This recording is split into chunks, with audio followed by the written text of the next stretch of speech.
Knockouts are part of Mike Tyson's nature. But did you know he wasn't always the one delivering them? Welcome. In today's video, we will revisit two of the most brutal knockouts during Iron Mike's journey in the discipline. Spoiler alert, in one of them, he was the victim. Stay until the end to learn all the details. Mike Tyson versus Evander Holyfield. It was 1996, and rumors were swirling that the one chosen to stop Mike Tyson brutally and mercilessly had already been designated by the gods of Olympus. Tyson had just won the World Boxing Association heavyweight title and now had to defend it against the daring challengers threatening to take it away. When it was announced that the contender would be none other than Evander Holyfield, a crowd of 16,103 gathered at Madison Square Garden in New York to witness what was predicted to be an epic battle to the death. The night of November 9th was destined to be etched in the golden pages of boxing history. First round. Tyson's right hand opened the round with ferocity, in an act that could have led to the shortest fight in history. Emitting the beast he was known for in the ring, Mike's offensive sought to give Holyfield no respite or space to settle in the ring. With occasional counterattacks and filled with patience, Holyfield managed to contain Iron Mike's warrior spirit. Un poquito a la hora de entrar, vuelve lo que le mandó Evander Holyfield, tira a la izquierda arriba, el uppercut, saca a la izquierda, se agacha, saca a la derecha. La derecha arriba de Mike, impresionante la que se está montando a la derecha de Mike Tyson, se metió. Second round. Tyson went for Holyfield's chin at the start of the second round. But near the midpoint, unexpected clinches began to occur. Without blinking, the challenger managed to position the champion against his corner, creating a good moment of tension. It was clear that Holyfield hadn't stepped into the ring to make Iron Mike's job easy. Evander Holyfield le tiene contra las cuerdas a Mike Tyson, es contra las cuerdas, mete el gancho derecha, Evander Holyfield está boceando, llegó a la izquierda. Third round. As the seconds passed, Holyfield gained more confidence. Tyson began to resort to clinching more frequently, showing signs of desperation for not being able to neutralize his opponent. Toca con la izquierda y la derecha larga de Evander Holyfield, llega al rostro de Mike Tyson, no está acostumbrado que viene metido la derecha arriba Mike Tyson. That's when the referee got involved and gave them a clear warning. They had stepped into the ring to fight, not to console each other with hugs. Even so, excessive clinching was the only possible way for Tyson to reduce Holyfield's attacking chances. Fourth round. Only flashes remained of the Tyson who opened the first round with the classic right hand of the Iron Boy. He had managed to defeat other giants of the ring, but he was failing to find Holyfield's weak points. Amid the desperate clinches, Holyfield worked for victory with body blows that Mike was starting to struggle to withstand. Mike Tyson para entrar en la distancia tenía que hacer que era parar el vendaval. Y cuando lo considere le va a empezar primeras fuerzas. Bruta izquierda de Mike Tyson. Tira dos ganchos ahora. Fifth round. Holyfield really worked to avoid the clinches, using his good footwork to make short moves in the ring while momentarily attacking Mike's already worn-out body. Tyson's right hand made a stellar appearance during the round, though its participation was truly short. The champion was running out of tricks up his sleeve. Meanwhile, Holyfield was gaining more and more ground in his quest for the crown. A Evander Holyfield le llegó a la mandíbula, mete los dos ganchos y la percada derecha. Ha llegado con nitidez, le cruza. Ahora ya no puede quedarse, que viene cruzado a la derecha Mike Tyson. Y intenta meter el Holyfield. Toca con la izquierda recta, le responde con la derecha. Sixth round. At the start of the round, Tyson shone momentarily by driving Holyfield to crash against the ropes. But it was a scene that reversed quickly. Tyson's wounds were starting to become a major problem. Midway through the episode, he needed to be evaluated by the ring doctor to determine if he could continue due to an alarming cut over his left eyebrow. With thousands of people chanting the challenger's name, Tyson suffered his first knockdown. Empieza a llover bastante menos, se fue a la lona Mike Tyson. Llegó el gancho de izquierda de... When the fight resumed, probably for the first time in his professional career, the great Iron Mike knew the phrase, "saved by the bell." No le ha tenido que hacer daño. Vuelve a la carga, manos claras. La izquierda nuevamente, qué cambio de golpes. Seventh round. Tyson began to look terrified. They say there's nothing more dangerous than a wounded animal, but this beast seemed focused on hugging the one who had become his predator. The cut over his left eyebrow needed to be examined once again. Everything seemed to be playing against him. Buying time, he managed to survive to fight another round. Eighth round, and it was clear how Holyfield had taken control of the fight's pace. Tyson seemed to counterattack just to show he was still active and to maintain his posture. Inevitably, the clinches continued to be his lifeline. Tyson para que no entre, toca con él.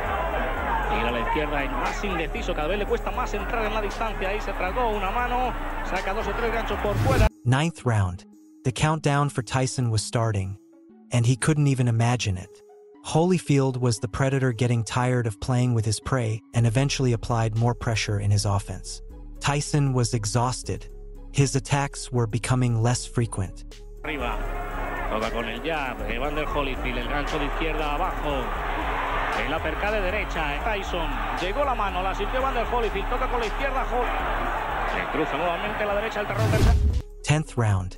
Tyson tried to exchange a few blows at the start of the round, but quickly returned to the safety of the clinches. He just needed to buy a little less than 9 minutes, though Holyfield didn't seem interested in negotiating. With less than 20 seconds left in the round, a powerful right hand made Tyson stagger into the ropes. There, Holyfield set out to massacre Mike with a violent barrage of punches that was only stopped by the referee announcing the end of the round. The question remained how much longer the already sentenced Iron Mike's luck would last. Esa combinación durísima, la derecha, Tyson se va, el campeón del mundo, Evander Holyfield va a tratar de pagar la última, se puede repetir la noche de Tokio, se le están apagando. 11th round.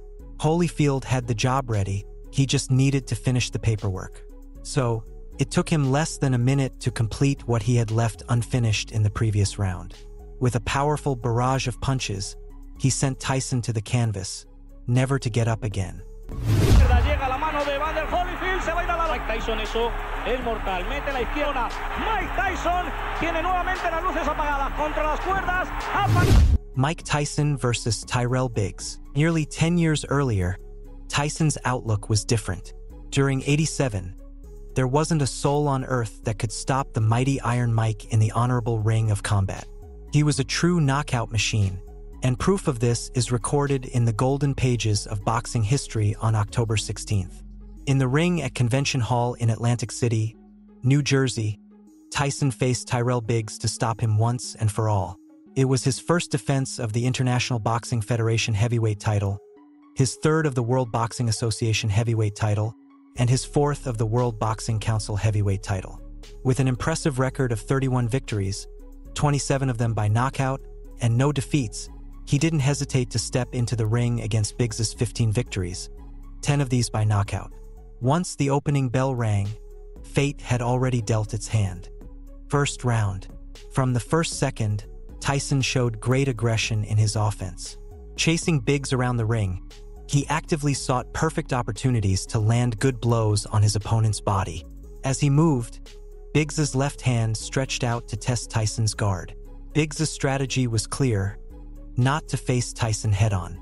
Even so, Iron Mike managed to corner him more than once during the last minute. Well, whatever he does... That was a good shot by Tyson. And I admit it was 5 years ago, but he really bothered me. There's the hook. Again, because his hands are down. Second round. Tyson's left hand broke the ice, going straight for Biggs's jaw. The first clinches began to occur. It was Biggs who sought them as an escape route. His movements were starting to fall short, and Iron Mike's fists were reaching him more and more. Keeping that jab consistent. Strong shots from Tyson.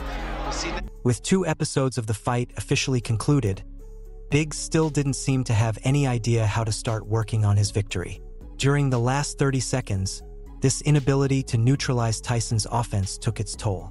That was the left hook, Barry. That was the left hook I was talking about. Now, if you finish, say, keep those hands high. Third round.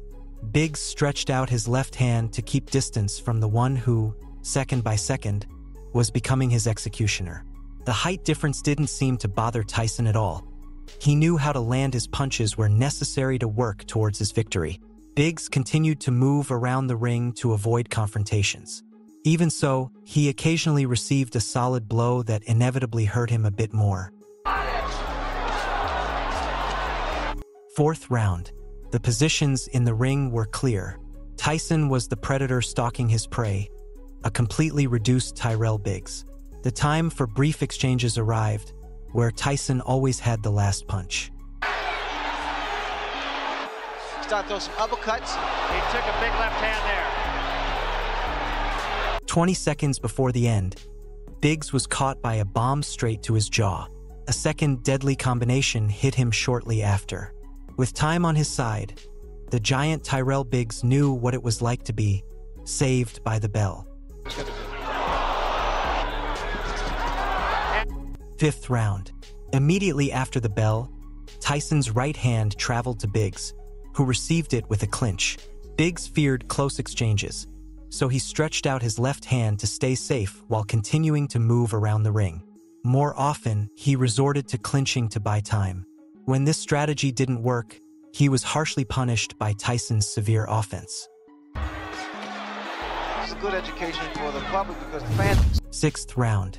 Tyson was starting to tire of playing with his prey, and the combinations he threw were proof of that. He drove Biggs back until he crashed into the ropes, a place where he knew he shouldn't stay long if he didn't want to be slaughtered. Biggs's counterattacks began to be missed. Even in the clinches he provoked, Tyson always had the right punch for him. Therefore, it was probably no surprise what happened around the corner. Instead, he abandoned his tactics, his strategy. 7th round. Even before Tyson could attack, Biggs opted for a clinch. Upon separating, a brief combination drove him into the ropes. He was fleeing, but his escape route was falling short. Meanwhile, Tyson worked to position him in the right place to receive his punishment. Less than a minute remained for the round's end, and it seemed Biggs would live to fight another episode. In the center of the ring, Tyson executed an attack that nearly knocked Biggs out of the ring. His left hand made the giant fall dramatically to the canvas, with half of his body caught by the lower rope. Oh, that was a tremendous left hand. Biggs sat down to reflect on what had happened, while bleeding from his left eyebrow. He could get up to continue the fight, but even he could see that he had already lost. In less than 5 seconds, with 10 seconds remaining in the round, a right-left combination left Biggs out of combat. Again, lying on the canvas, the giant could not return. He has no legs at all. And 10 seconds to go in a round. There's a left hand. He's down again. Beaten in his corner, Tyrell Biggs only showed that he wasn't up to the great Iron Mike's level. If you've made it this far, I thank you. Remember that the best way to support my content is by leaving your like on the video. What other great knockout involving Mike Tyson do you think deserves to be remembered in a second part of this video? Tell me about it in the comments.